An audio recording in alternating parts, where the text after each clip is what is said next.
ऐसा लग रहा है कि बंगाल में टीएमसी की तरह अब महाराष्ट्र में भी बड़ी टूट होने वाली है। उद्धव ठाकरे की शिवसेना यानी कि यूबीटी में एक बार फिर 2022 जैसी टूट का खतरा मंडरा रहा है और ऑपरेशन टाइगर के तहत सांसदों के दल बदल की चर्चा काफी तेज हो गई है। इससे ऐसा प्रतीत हो रहा है कि 2029 के लोकसभा चुनाव से पहले ही कहीं भाजपा और एनडीए 2024 के लोकसभा चुनाव में दिया गया अपना नारा 400 पार को हकीकत में बदलने की दिशा में आगे तो नहीं बढ़ रहे। पूरी खबर क्या आपको बताता हूं। नमस्कार, मेरा नाम अमन है, आप देख रहे हैं न्यूज़ 18। विपक्ष जहां पश्चिम बंगाल में टीएमसी के भीतर हुई राजनीतिक उठापटक और टूट से अभी तक पूरी तरह उबर नहीं पाई थी, किसी बीच महाराष्ट्र से आई खबरों ने विपक्षी खेमे की चिंता और बढ़ा दी है। महाराष्ट्र की राजनीति में एक बार फिर हलचल तेज हो गई है और उद्धव ठाकरे के नेतृत्व वाली शिवसेना यानी कि यूबीटी पर संकट के बादल मंडराते दिखाई दे रहे हैं। साल 2022 में महाराष्ट्र की राजनीति में वो दौर देखा गया था जब एकनाथ शिंदे की बगावत ने उद्धव ठाकरे की सरकार गिरा दी थी। उस राजनीतिक घटनाक्रम ने न सिर्फ शिवसेना को दो हिस्सों में बांटा, बल्कि राज्य की सत्ता का समीकरण भी पूरी तरह बदल दिया था। अब लगभग 4 साल बाद फिर से वैसे ही संकेत दिखाई देने लगे हैं। यही वजह है कि महाराष्ट्र की राजनीति में इन दिनों ऑपरेशन टाइगर शब्द सबसे ज़्यादा चर्चा में है। दरअसल राजनीतिक गलियारों में ये चर्चा तेज है कि शिवसेना यूबीटी के कई सांसद पार्टी के नेतृत्व से नाराज है और वे एकनाथ शिंदे गुट के संपर्क में है। इन अटकलों के बीच उद्धव ठाकरे ने रविवार को अपने आवास मातोश्री पर पार्टी सांसदों की एक अहम बैठक बुलाई। इस बैठक को पार्टी की एकजुटता दिखाने और संभावित असंतोष को दूर करने के प्रयास के रूप में देखा गया। हालांकि बैठक में जो हुआ उसने राजनीतिक चर्चाओं को और हवा दे दी। शिवसेना यानी कि यूबीटी कुल 9 लोकसभा सांसदों में से केवल 4 सांसद ही मातोश्री पहुंच पाए। इनमें अरविंद सावंत, अनिल देसाई, राजा भाऊ वाजे और संजय पाटिल शामिल थे। बाकी 5 सांसद बैठक में शारीरिक रूप से मौजूद नहीं थे।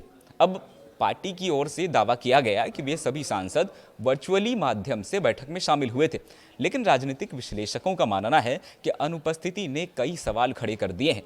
सबसे ज्यादा चर्चा उस समय हुई जब जानकारी सामने आई कि जिस समय मातोश्री में उद्धव ठाकरे सांसदों के साथ बैठक कर रहे थे, उसी समय शिवसेना के सांसद संजय देशमुख दिल्ली में केंद्रीय मंत्री और शिंदे गुट के वरिष्ठ नेता प्रतापराव जाधव से मुलाकात कर रहे थे। इस मुलाकात ने राजनीतिक अटकलों को और तेज कर दिया। विपक्षी दलों और राजनीतिक पर्यवेक्षकों ने इसे संभावित दल बदल की दिशा में एक महत्वपूर्ण संकेत माना है। उधर शिंदे गुट भी लगातार दावा कर रहा है कि आने वाले दिनों में उद्धव ठाकरे को बड़ा झटका लग सकता है। शिंदे गुट के नेताओं का कहना है कि मानसून सत्र से पहले शिवसेना के कई सांसद उनके संपर्क में हैं और बातचीत अंतिम चरण में पहुंच चुकी है।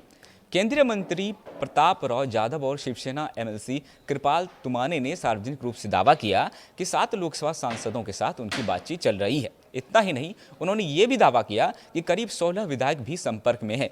यदि इन दावों में सच्चाई निकलती है तो ये उद्धव ठाकरे के लिए बड़ा झटका साबित हो सकता है, क्योंकि 2022 की बगावत के बाद पार्टी पहले ही संगठनात्मक और राजनीतिक चुनौतियों का सामना कर रही है। ऐसे में सांसदों और विधायकों का संभावित पलायन पार्टी की स्थिति को और कमजोर कर सकता है।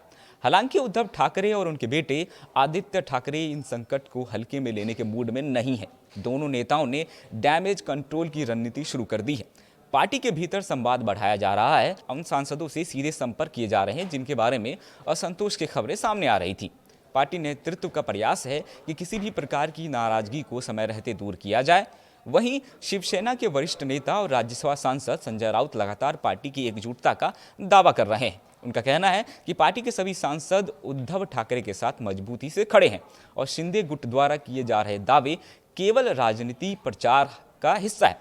संजय राउत ने यह भी कहा कि यदि शिंदे गुट ऑपरेशन टाइगर चला रहे हैं तो शिवसेना यूबीटी जल्द ही ऑपरेशन वुल्फ शुरू करने वाले हैं। उनके मुताबिक इस अभियान के तहत शिंदे गुट के सांसदों और विधायकों को पार्टी में शामिल कराने की कोशिश की जाएगी।